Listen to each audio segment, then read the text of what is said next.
Hello guys, welcome back to my channel. आज की इस वीडियो में हम सीखने वाले हैं एक छोटे से वर्ड गो के बारे में कि कैसे गो से रिलेटेड फ्रेजेस कितने पावरफुल होते हैं और जब उसकी यूजेस आप करोगे तो ये आपकी इंग्लिश को एक नेक्स्ट लेवल तक लेके जाती है। चल लेट्स स्टार्ट और देखते वो कौन से वर्ड है। तो मेरा पहला वर्ड है गो अवे।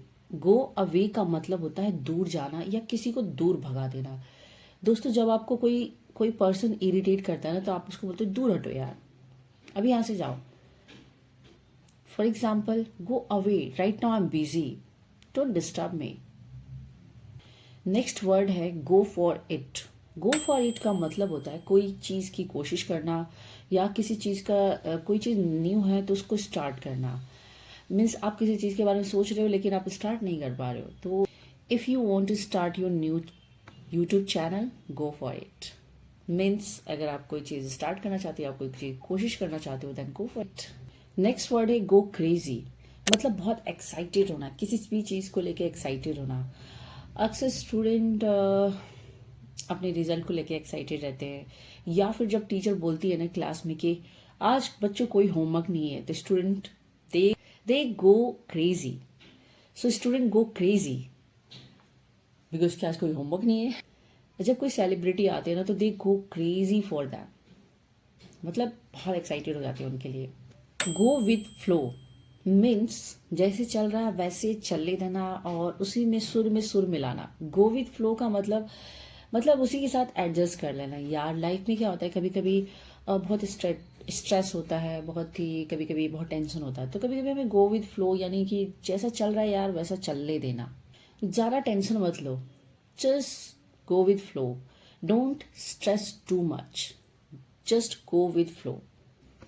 नेक्स्ट वर्ड है गो ब्लैंक। होता है मतलब किसी चीज को भूल जाना या कोई वर्ड आपके दिमाग में आना ही नहीं, आपका दिमाग खाली हो जाता है किसी चीज से लेकर।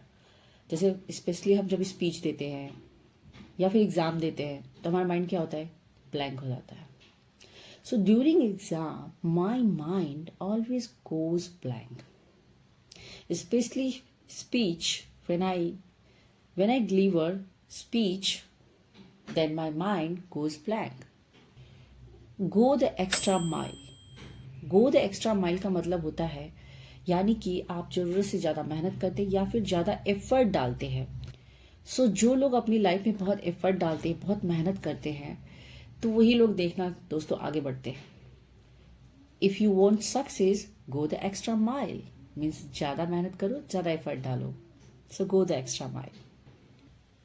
गो up, go down means increase and decrease. मतलब कोई चीज बढ़ना या घटना। तो दोस्तों प्राइजेस जो होते हैं ना, चीजों के दाम ना हमेशा बढ़ते घटते रहते हैं। So prices goes up every year.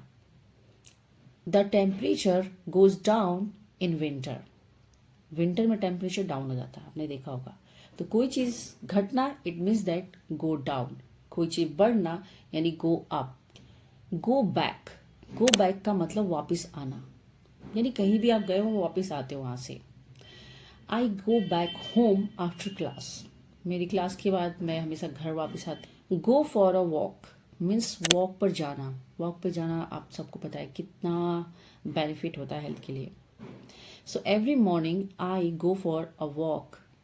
So friends, ये थी कुछ यूजेस गो से रिलेटेड। और अब आपका कौन सा फेवरेट वर्ड है गो से related, just go for it. आप उसको अपने डेली कॉन्वर्जेशंस में यूज करो। बहुत ही सिंपल, बहुत ही इजी है इनको यूज करना। सो आप मुझे कमेंट में जरूर लिख के बताना कि गो से रिलेटेड कौन सा फ्रेज आपको पसंद आया। Thank you for watching and don't forget like and subscribe.